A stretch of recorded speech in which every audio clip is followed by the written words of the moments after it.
Welcome to the Basgiath Writers' Quadrant. The entrance exam involves crossing a rain-slicked stone parapet suspended 200 feet up during a violent thunderstorm. If you slip, you die. But gravity isn't the only threat. Murder on the parapet carries zero penalty. This military academy allows cadets to assassinate each other during the crossing, to call the weak and ensure they don't run out of dragons to bond. Which brings us to Violet Sorrengail. Violet trained her whole life to be a scribe, surrounded by books, not blades. She is small, she lacks physical balance, and she is hauling an overpacked rucksack across a slick stone beam. Trailing right behind her is Jack Barlow. Jack is a massive, highly aggressive cadet who makes his intentions clear immediately. He is going to push Violet off the ledge.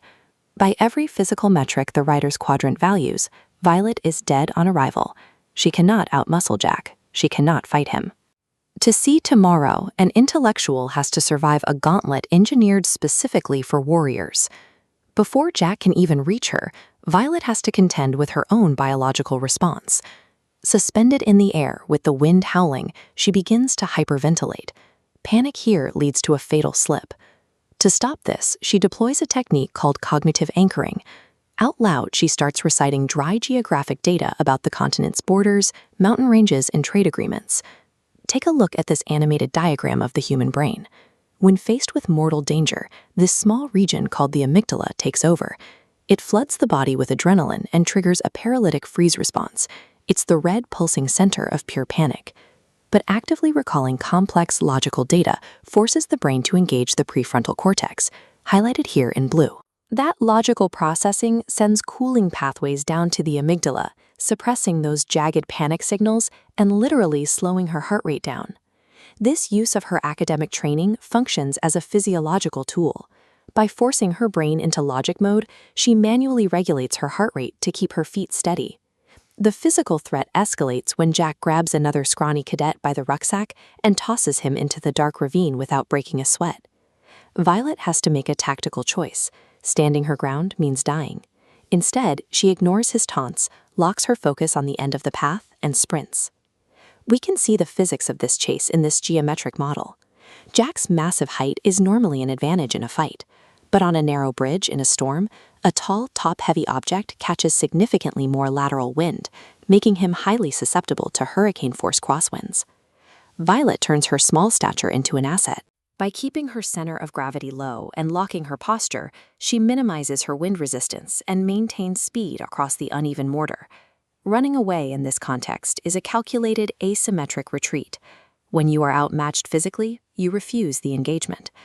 Violet clears the parapet, jumping down into the citadel's courtyard, but Jack is right behind her, cornering her as she lands. She pulls her immediate physical equalizer, a dagger yanked from her ribs, with the tip pressed squarely against Jack's groin. It forces him to freeze. There's a fatal flaw in this standoff, though. If a predator of Jack's size decides he doesn't care about the pain, he can easily take the stab wound and snap her neck anyway. A single blade won't stop him. Violet instead relies on the codex. By jumping off the parapet and entering the courtyard where third-year cadets are taking roll, she has entered a different legal environment.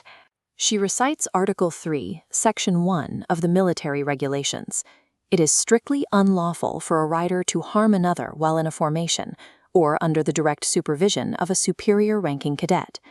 Violet weaponizes the institution's own bureaucracy.